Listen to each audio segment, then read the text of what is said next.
Hi, I'm going to give you the brief introduction and demonstration of the Tormek. You've heard a lot of stuff about sharpening, really good information.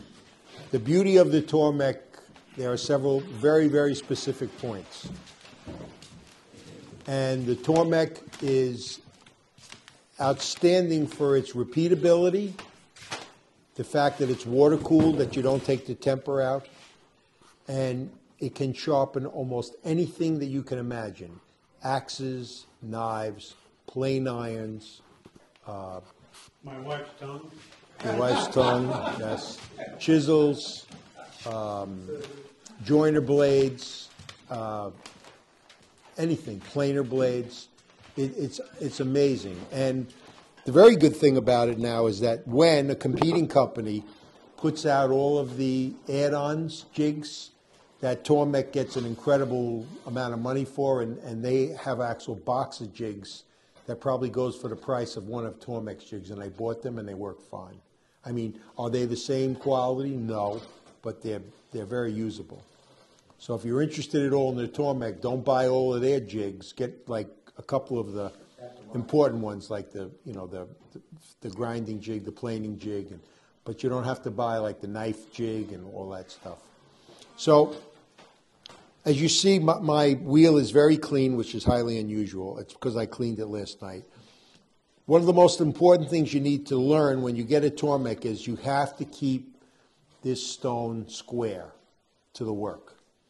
And people are always like, well, how do you do that? How do you make sure it's square? Well, the design of the machine guarantees the squareness, because this shaft will always be square to this wheel because of the design, so that when you put a chisel in here, even if this is a little off, the way that the jig is designed, it's designed so that the blade then is square to the wheel. So you will always have a square, flat surface. So as long as you keep this clean and square with the diamond honing jig, this is one of the things you have to have. It's a little piece of diamond at the bottom, and it comes right across the tool and gives the tool, cleans it and gives it its squareness. So you don't have to do it a lot, and you take a very, very little amount off. I've had this jig now for 8 years, and let me see where we're on to. It started out at 240 centimeters, and now it's at 220. So that's 8 years of sharpening and cleaning it, and it's only gone down 20 centimeters. So it's still got a lot of usable life.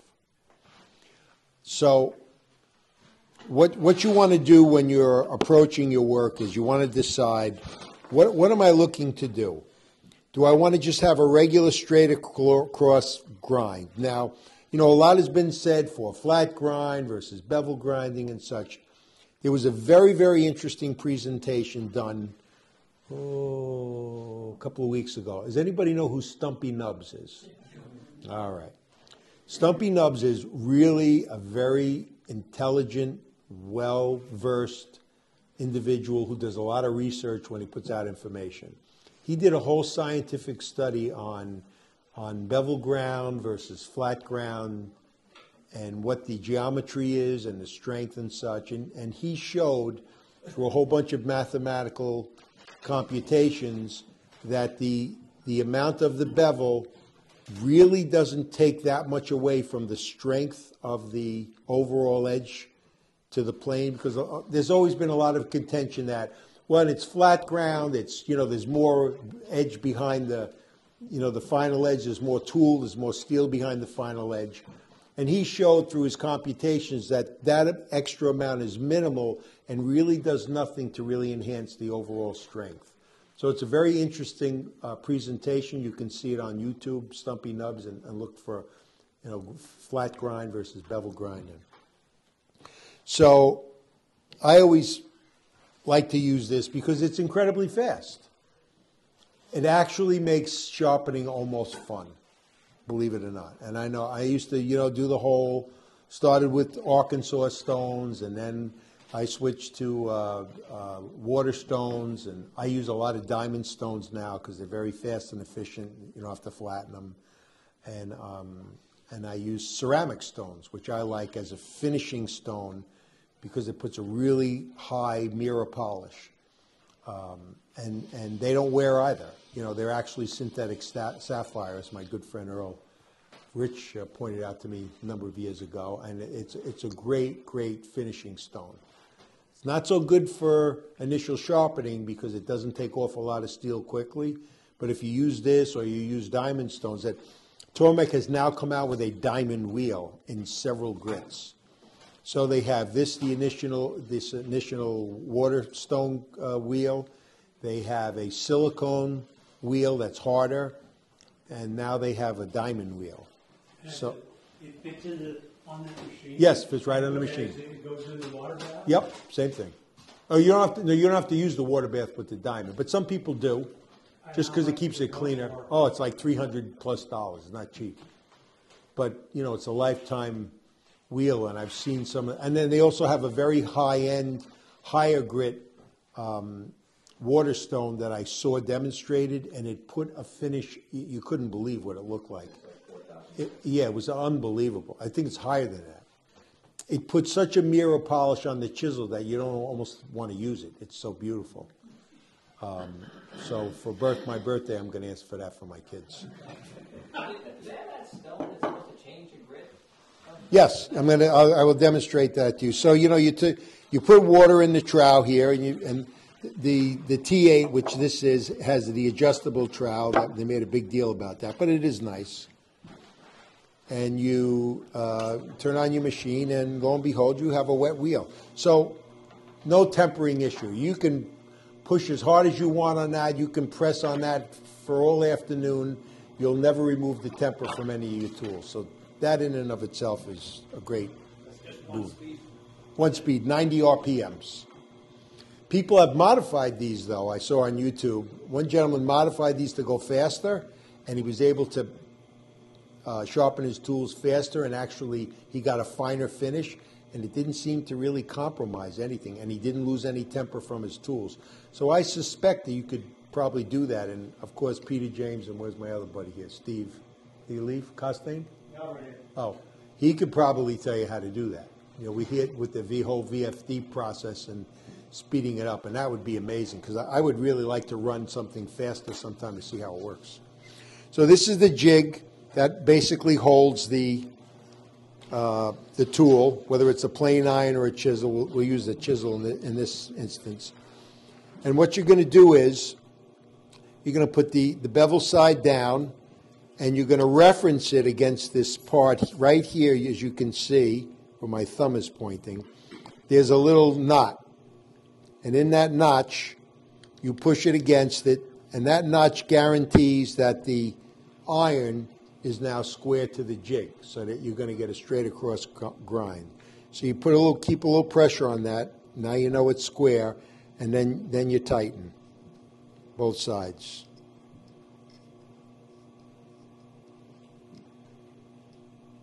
Okay, so then what you do is you don't leave the machine on like an idiot. You then put the tool. How about if I turn this? Mike, I got a question. Yes, sir. So the stick out of the chisel when you put it in the jig,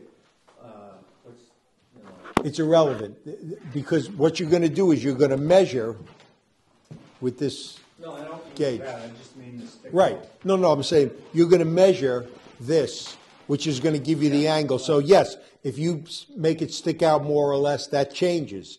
But as long as you are measuring with this angle gauge, you'll get the angle that you want. Like now I have this to 25 degrees. And you can see, well, you can't see, but there's a little bit of light at the top, so it's got to go down a little. So you loosen these.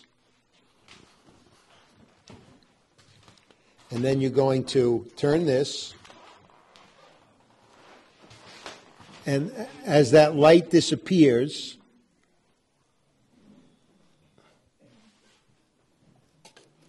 as the light disappears underneath the jig, there's like a black thing. Now it's absolutely square. You can see no light coming through. Will you verify for that for me, Mr. Dupuy? Yes, he verifies that. Yes. So there's no light coming through. So now you know you have a 25-degree angle. So then you tighten these up, which I generally always forget to do, and I'm wondering, gee, why is it not sharpening right? That's why. And now you turn on the machine, and you proceed to sharpen. And you just go across very slowly. I can actually do it like that for you if that helps better.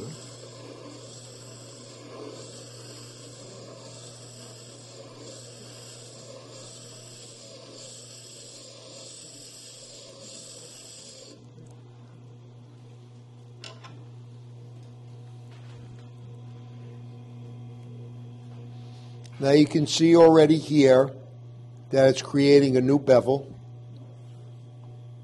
And that's what, 10 seconds of sharpening? So we put that back in, and we continue to do that. Now, as you become more accustomed to using the machine, you'll get a feeling for the grit as far as how aggressive it is. And as you sharpen for a while, the grit actually breaks down and becomes smoother, like anything else.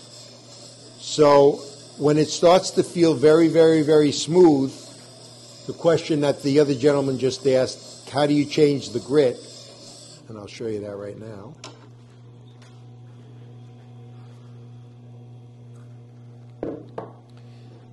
This stone is used to modify the grit on the revolving stone. There's a coarse side, which probably makes it about between 600 and 800. And then there's a fine side, which makes it probably between 1,000 and 1,200. So let's say we want to take off a lot of steel in the beginning because we're modifying the edge. We'd use the coarse side, which is this, and you put it right on the stone, and you just go across like this.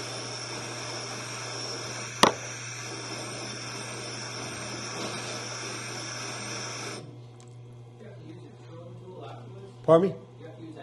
No. All this does is changes the grit. It doesn't modify the shape of the stone. And when you rub your finger across, you'll feel, wow, it's more aggressive. Pardon me? And yes, and then you'll definitely feel it with the chisel.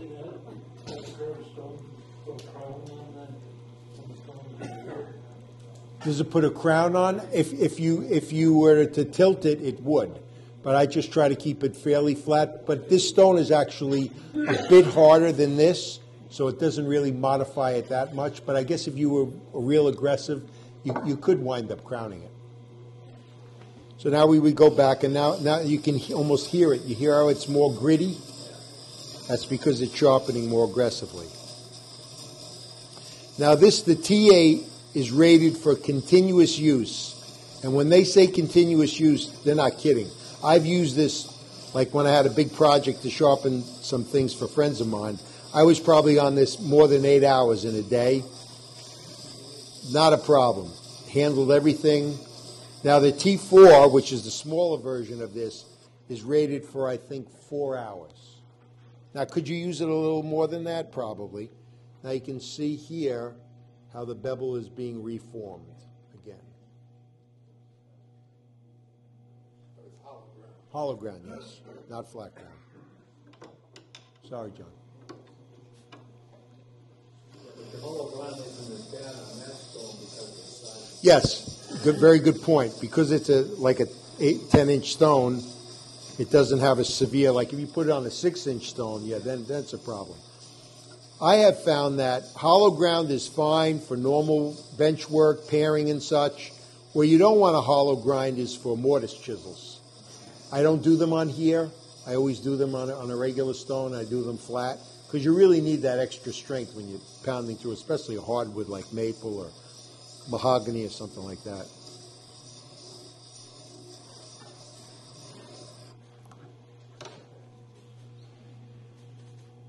Okay, we're about halfway done, and you see the beautiful job it does. Minimal effort. I mean, I can watch TV. I can talk on the phone. Me talking? I'm talking on the phone. So it's really nice. It's not stressful. Your hands don't get full of gunk. And it's repeatable. As you see, I take it off, put it on. It's in the same position, no problem. you know, you can walk away from it and come back later, and it's right at the position that you want it in. You can put a micro bevel on in 2 seconds. When you finish, you just change the angulation. Like if it's sharpen at 25, let's say you want to go to 27 and a half or 30. A couple of passes, and you're ready to go. Can you do the same on the car on the top? Yes, only it be from a different direction. You know, I like it. I find it's more aggressive going into the blade as far as sharpening than away. For some reason, I don't know, maybe somebody understands that physics, but to me, when it's going into the blade, it seems to sharpen more aggressively quicker than it does away from the blade. So now we're almost done.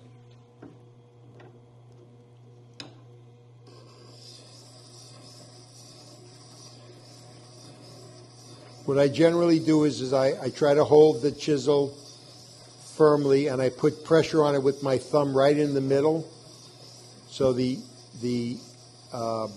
grinding approach is even from left to right.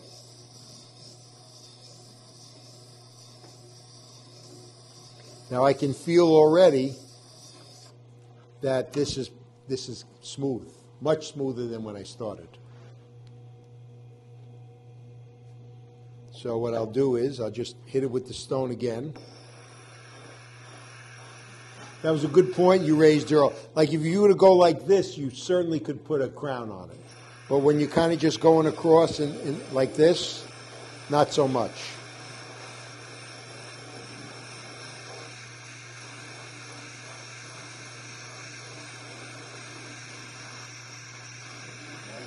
Yes, sir. The smooth, the other side of that stone Is for the smoother. Is the hollowed out. That's because it's softer, and when you press it against it, it's actually. I think that's what the question was really about. Oh, on this, was it on the stone? Was that? Oh, yes, yes. On this part, which is much softer, you actually do get it. As you can see, you do get a hollow in it over time, and then it wears. You got to get a new one. Yes, it does. Yeah, it does. It adapts to the contour of the wheel. I just say it's not a critical thing at this point. No, because I mean, eventually when your wears all the way down, you got to buy another one. I mean, you know, but it doesn't hurt this. It hurts this. It doesn't ground the. No, it's well, the wheel's harder. That's why it's able to put that, you know, bevel in it. So now we'll continue.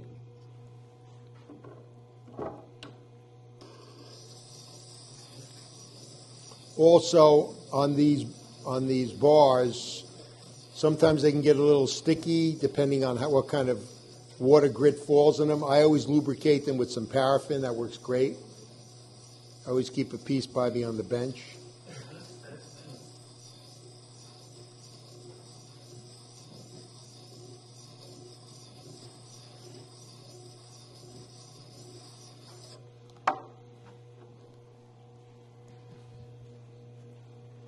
Almost done. You guys can ask questions while I'm doing this. I'm sure you're bored as hell with watching me sharpen.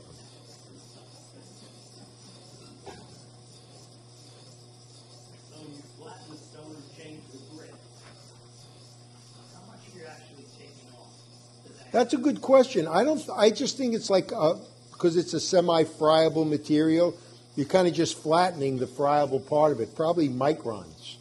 Because I've used that for 8 years. This is the first stone and only stone I've ever used. I have others, but I just haven't used any. And the stone's only worn a little bit, and it's a lot of it's a lot of years, a lot of use, a lot of sharpenings, and.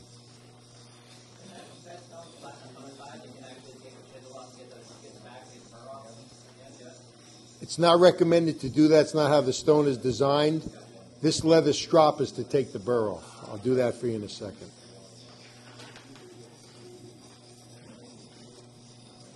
Freehand when you're stropping? Yes, I do it. You can put a plate on here so you have the same angle, but I don't do that. All right, so let's just pretend that this is sharp, okay? So what I would do next is I would change the grit.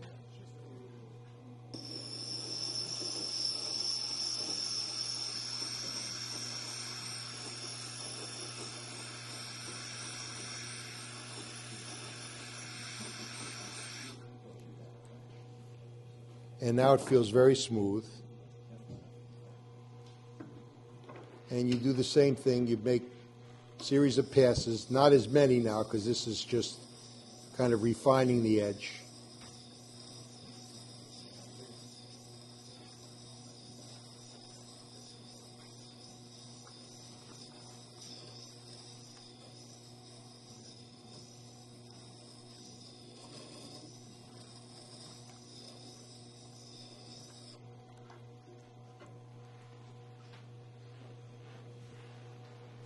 And you can see how fine that edge has become. So now that it's pretty refined, we can take it out of the jig.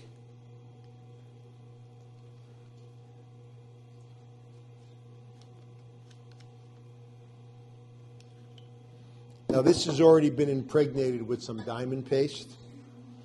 So we use this to remove the burr from the back. You just have to be careful not to tip it too much because you'll round over the edge.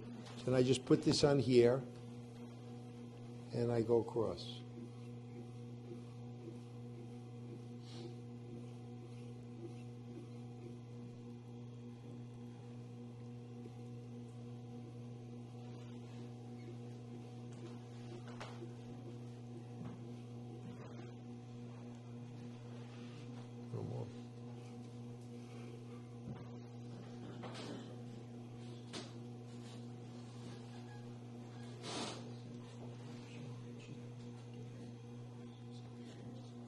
And you can see how that polishes the edge.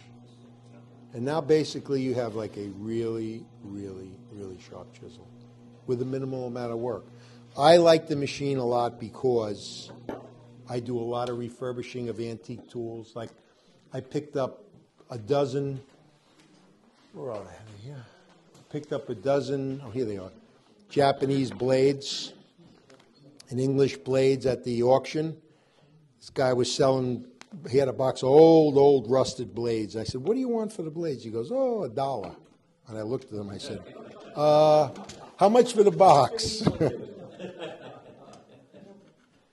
I mean, these were the blades. You can't get these anywhere for like less than $20, $30. I mean, these are quality blades. They have a taper, they're really thick. I mean, here, if you can get a close-up of the thickness. I mean, these aren't Stanley blades. These are really thick English blades. So I bought the whole box for like $12. I was very happy. And then at the end, he said to me, you want any more? And I said, well, maybe. I said, let me just look. And at the bottom, there was this one blade, and it was a Japanese blade. And I'm like, what do you want for this? He goes, oh, that's more expensive. I said, I figured that. He goes, well, you bought a lot. Take it, $1. I ran to the car. I was so happy. I mean, and it has all of the markings that the Japanese high-end blacksmiths put in. They usually put in 2 sets of markings, one from their family and then one from the town with the crest, and it has both of them. Like, so it was like the find of the century. I was very happy.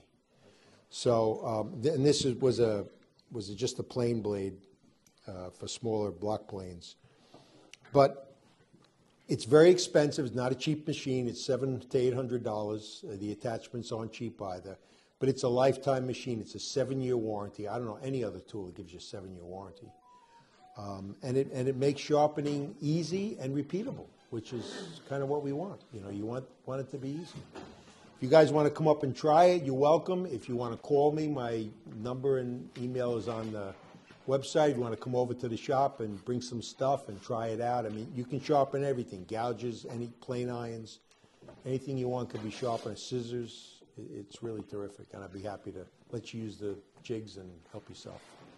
All right, thank you for your time. Appreciate it.